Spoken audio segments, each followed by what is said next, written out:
सद्गुरुदेव भगवान की जय। श्री सीताराम सरकार की जय।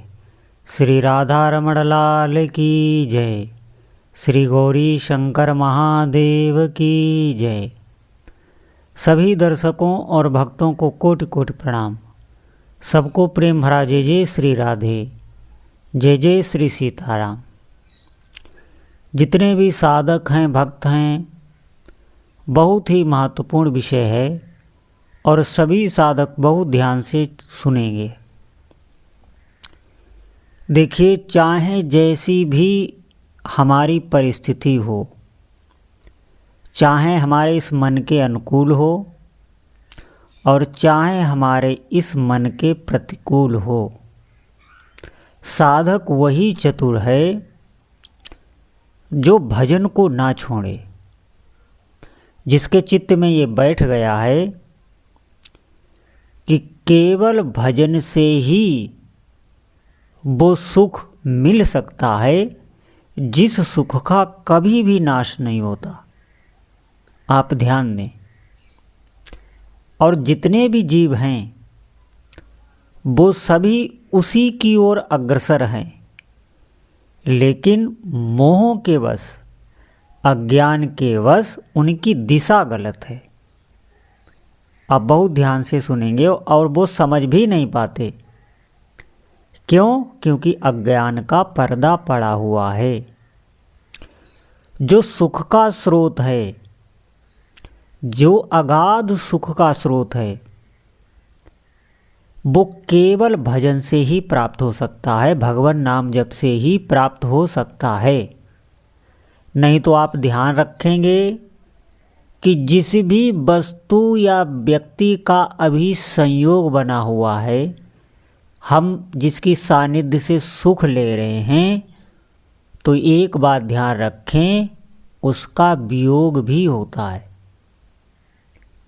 वियोग में फिर हमें उतना ही दुख होगा,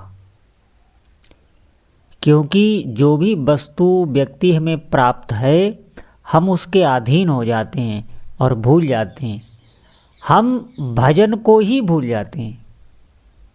हम इतना तन्मय हो जाते हैं अपने प्रियजनों के साथ में, प्रिय चर्चा करते हुए, संसारिक प्रपंच करते हुए, कि भगवान नाम हम बहुत देर के लिए भूल जाते हैं और साथ में ये भी भूल जाते हैं कि ये बड़ा संस्कार हमारे चित्त में बन रहा है। ऐसे ही संस्कार बनते हैं और इनसे ही एक ममता तैयार हो जाती, एक मोह तैयार हो जाता है। चित्त में उन व्यक्तियों के प्रति, उन वस्तुओं के प्रति आकर्षण पैदा हो जाता है। देखिए, यहाँ पर मैं बिल्कुल आपको भ्रमित नहीं कर रहा हूँ कि आप सबसे खिन्न हो जाएं, उदास रहने लगें, सब छोड़ दें, सबसे उल्टा सीधा व्यवहार करने लगें। ये बात केवल समझने की है, सिर्फ अपने को समझाना है और नाम में महत्व बुद्धि उत्पन्न करने के लिए है, क्योंकि नाम जप से ही काम बनने वाला है। इसीलिए ये बात कही जा रही है। आप बहुत विवेक से इसको समझेंगे। हमारे भीतर जो ममता के, जो आकर्षण के, जिनको हम छोड़ना ही नहीं चाहते, चाहे वो कोई भी व्यक्ति, वस्तु, परिस्थिति, घटना कुछ भी हो, ये पढ़ते हैं इसीलिए कि उस समय हम नाम जप छोड़ जाते हैं, क्योंकि अभी हमारी उतनी प्रियता हमारे उपास्य देव में नहीं है और वो नाम जप से ही आवेगी। ये बात ध्यान रखना। बड़ी से बड़ी भी परिस्थिति में आप हर्षित रहेंगे, आप सुख को नहीं प्राप्त होंगे। इन बातों पर आपको विश्वास करना होगा। ये केवल नाम जप आपको दे सकता है। क्यों? क्योंकि उस समय ऐसे विचार आने लगेंगे, ऐसे दिव्य विचार आने लगेंगे और उन विचारों में आप स्थित भी हो जाएंगे। विचारों में आप स्थित भी हो जाएंगे तो वो जो मोह उत्पन्न हुआ है या अपने प्रियजन के बिछुड़ने का जो दुख उत्पन्न हुआ है, जो शोक उत्पन्न हुआ है, उसका कोई भी आपके चित्त पर प्रभाव नहीं पड़ेगा। क्यों? क्योंकि आपके मन की स्थिति दूसरी हो गई। और ये सब भजन से ही होगा, नाम जप से ही होगा, और कोई साधन नहीं है। आप इसी मन को देखेंगे। आप कहीं अपनी प्रिय जगह चले जाइए, कोई भी आपकी प्रिय वस्तु हो, स्थान हो, आप चले जाएं जहां आपको लगता है कि यहाँ हमें सुख मिलेगा, आप वहाँ जाके देखेंगे तो ये मन किसी दूसरी जगह का चिंतन कर रहा होगा, या जहाँ से आप छोड़ के गए हैं उस जगह का भी ये चिंतन करता होगा। इसकी मन की कोई गति नहीं है, इसे कहीं भी शांति नहीं मिल सकती। क्यों?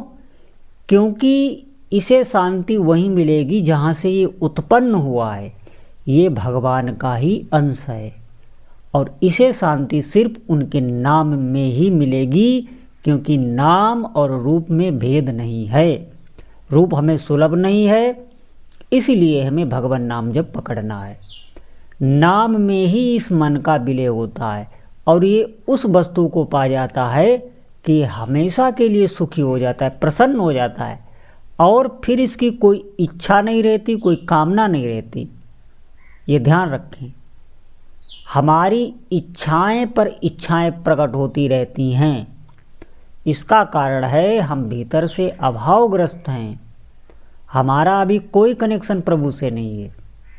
नहीं तो निश्चित मानिए जैसे ही आपका भजन बढ़ेगा आप पूर्ण संतुष्टि का अनुभव करेंगे और हर समय सुखी रहेंगे। ऐसा नहीं है कि किसी भी अवस्था में सुख आपका घटेगा बढ़ेगा, आप हर समय सुख की स्थिति में रहेंगे।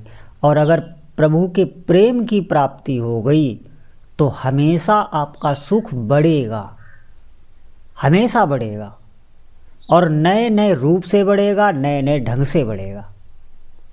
वो भी नाम से ही होती है। आप जो चाहो इस पवित्र नाम को जप कर प्राप्त कर सकते हैं, और केवल जीव से ही जपना है, ये बात ध्यान रखें।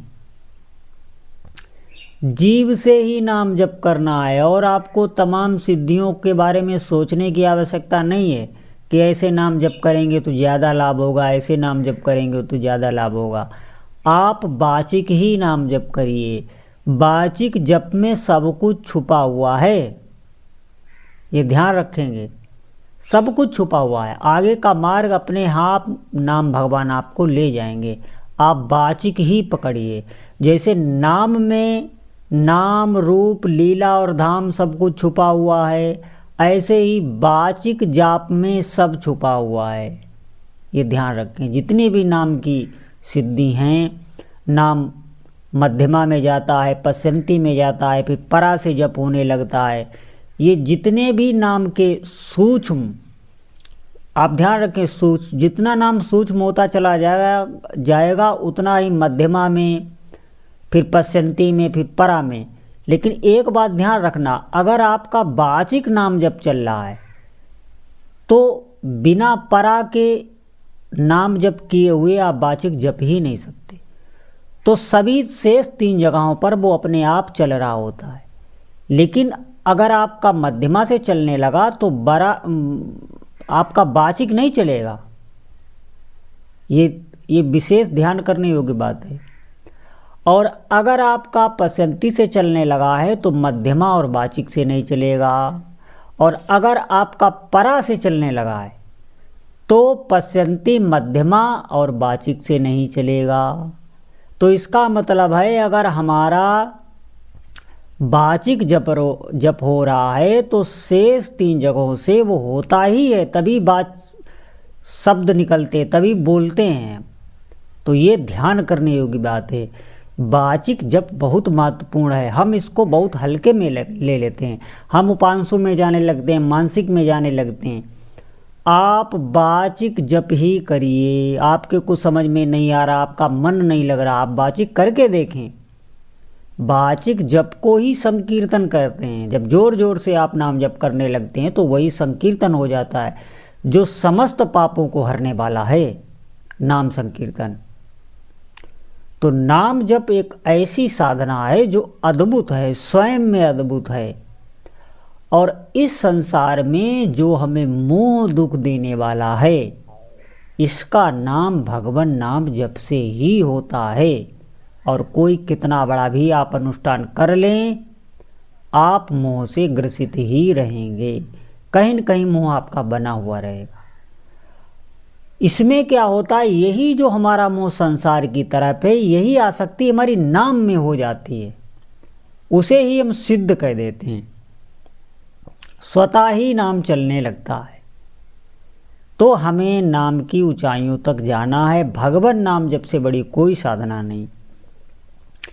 कोई भी मनुष्य किसी भी संप्रदाय का हो, किसी भी देश काल का हो, वो जिस भी व्यवहार में हो, बस वो वहाँ पर नाम जपने लग जाए। इन बातों पर हमारे ध्यान देंगे। वो नाम जपने लग जाए, चाहे जैसी भी परिस्थिति में जो भी इष्ट देव हों उनका नाम जपने लग जाए, कोई सा भी नाम जपने लग जाए। पवित्र अपवित्र किसी भी अवस्था में भगवान नाम जप आप कर सकते हो, और यही नाम आपको सुख प्रदान करने वाला है, समस्त संसारिक कामनाओं की पूर्ति करने वाला है। हालांकि कामना दुख देने वाली ही होती हैं। आप कोई ये प्रयोग करके देख लेना, आप भगवान नाम से जो भी आपकी कामना हो, वो कामना पूर्ति के लिए आप जप करना, वो आपकी कामना पूर्ति होगी, और फिर उसी कामना से आपको वैराग्य हो जाएगा। क्यों? क्योंकि आप सत्य को समझ जाएंगे। उसी कामना में आप दुख का अनुभव करेंगे। ये भगवान नाम जप का प्रभाव है। क्यों? क्योंकि संसार में आप कहीं भी आसक्ति करेंगे, आपको दुख ही मिलेगा। इन बातों को समझें, इन पर चिंतन करें और समय को व्यर्थ ना करें, क्योंकि जो समय जा रहा है वो हमारे अभ्यास में कमी आ रही है। ये हमारी बहुत बड़ी कमजोरी है कि हम भगवान नाम जप नहीं कर रहे हैं, और फिर हम कहते हैं कि हमें दुख प्राप्त हो रहा है। फिर हम कहते हैं हम इतने समय से नाम जप कर रहे हैं, नाम जप हो ही नहीं रहा आपका, आप झूठ बोल रहे हैं। नाम जापक कभी भी ये बोल ही नहीं सकता कि हम इतने दिनों से नाम जप कर रहे हैं और कोई लाभ नहीं। तो सभी साधकों से प्रार्थना है कि अधिक से अधिक भगवान के नाम का जप करें। बोलो जय जय श्री सीताराम।